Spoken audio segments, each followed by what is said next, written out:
على من لا نبي بعد أما بعد إن الله يحب التوابين ويحب المتطهرين وقال رسول الله صلى الله عليه وسلم الطهور شطر الإيمان من الشيطان الرجيم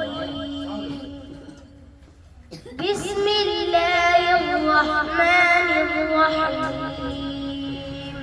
প্রিয় ভাইরা, আল্লাহ তাআলা আমাদের সৃষ্টি করেছেন তার ইবাদত করার জন্য। আর ইবাদতের মধ্যে নামাজ হলো সর্বশ্রেষ্ঠ ইবাদত। কিন্তু নামাজ আদায় করার জন্য যে জিনিসটি অপরিহার্য তা হলো পবিত্রতা। আর পবিত্রতা অর্জনের জন্য যে জিনিসটি প্রধান মাধ্যম হলো ওযু।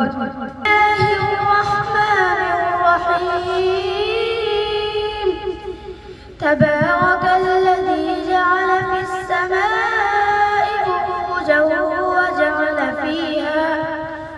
وجعل فيها سراجا وقمرا منيرا.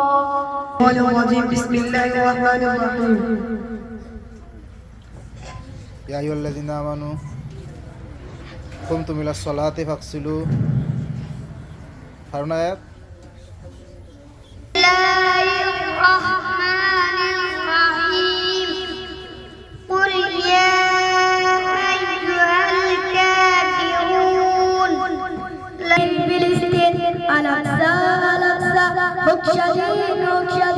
জিন্দাবাদ জিন্দাবাদ ফিলিস্তিন ফিলিস্তিন আল-আকসা আল-আকসা হোক স্বাধীন হোক স্বাধীন। করেছেন চার ইবাদতের জন্য। আর এই ইবাদতের মধ্যে নামাজ হলো সর্বশ্রেষ্ঠ ইবাদত। কিন্তু এই নামাজ আদায়ের জন্য যে বিষয়টি অপরিহার্য তা হলো পবিত্রতা। আর এই পবিত্রতা অর্জনের প্রধান মাধ্যম হলো ওযু। ألم تر كيف فعل ربك بأصحاب الفيل إيلافهم رحلة الشتاء والصيف. আবার যদি আমার নাম আসে আমি আপনাদের নাম بالله من الشيطان الرجيم. بسم الله الرحمن الرحيم. সম্মানিত আল্লাহ তাআলা প্রিয় বোনেরা, আল্লাহ তাআলা আমাদের সৃষ্টি করেছেন তার ইবাদতের জন্য। আর পবিত্র কুরআনে আল্লাহ তাআলা ইরশাদ করেন, নিশ্চয় আল্লাহ পবিত্রতা আরোপণকারীদের ভালোবাসেন। সূরা বাকারা 222 ওযুর মাধ্যমে নামাজ নামাজের মধ্যে সেদিন আমাদের অযুকৃত অঙ্গগুলো উজ্জ্বল হবে। এটাই রাহমাতুল্লাহি ওয়া বারাকাতুহু। নাহমাদুহু সাল্লি আলা রাসূলিল কারীম। আম্মা বা'দ ফাআউযু বিল্লাহি মিনাশ শাইতানির রাজীম। বিসমিল্লাহির রহমানির রহিম।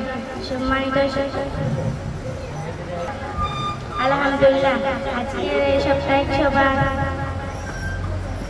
আর ইবাদতের প্রথমে নামাজ হলো সর্বশ্রেষ্ঠ ইবাদত।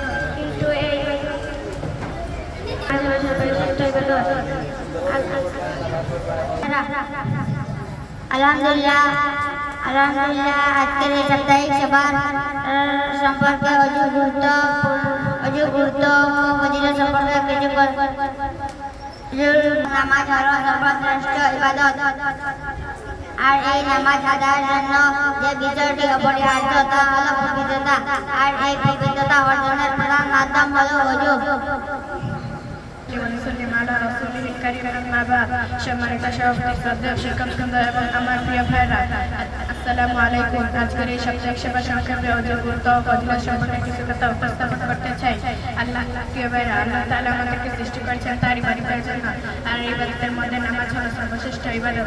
এই ইবাদতের মধ্যে যে বিষয়টি অপরিহার্য তা হলো পবিত্রতা। আর এই পবিত্রতা অর্জনের যে প্রধান মাধ্যম হলো ওযু। আল্লাহ পবিত্রতা বলেন, নিশ্চয় আল্লাহ ভ্রমণকারীদেরকে ভালোবাসেন।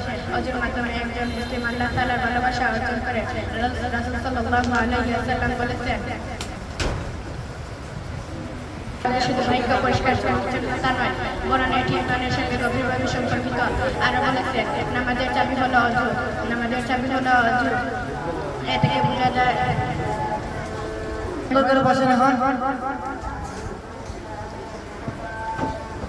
আলহামদুলিল্লাহ, আমি বেশি আনন্দিত না, তবে আনন্দিত হইতাম যদি সবাই ভালো করে বক্তব্য দিতে পারতেন। কিন্তু দেখা গেছে অনেকের গাফলতির কারণে কেউ শিখে আসতে পারেনি পরিপূর্ণভাবে। তো আমি আশা করছি সামনে এরকম হবে না।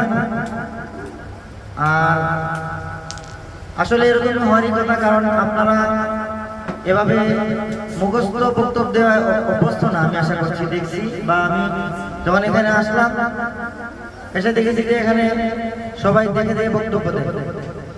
তো সেই হিসাবে মুখস্থ বক্তব্য দেওয়া আপনাদের জন্য কঠিন, আমি এটা বুঝতে পারছি। আশা করছি সামনে আমি আরো সুন্দর করে সাজিয়ে এবং সহজ সরল ভাবে বক্তব্য লিখে দেওয়ার চেষ্টা করব। আর যারা তেলাওয়াত করেছেন আশা করছি তবে আরো সুন্দর হবে। মানে তেলাওয়াত সবাই করতে পারে, তবে সুন্দরভাবে সবাই পারে না। আমি আশা করছি আপনারা সহিহ শুদ্ধভাবে এবং সুরুদ্ধ কণ্ঠে, তেলাওয়াতের মজা তখনই হয় যখন ওখানে লেহেন এবং শব্দের যে উচ্চারণ আছে ওইগুলা সাথে নিয়ে এবং কণ্ঠ সহকারে বললে আশা করছি সুন্দর হবে। এই আশা ব্যক্ত করে আমি এখানে শেষ করছি। তবে শেষ করার আগে আমাদের একজন শুভাকাঙ্ক্ষী আপনাদের বক্তব্য শুনতে এবং তেলাওয়াত শুনতে এসেছেন এবং তিনি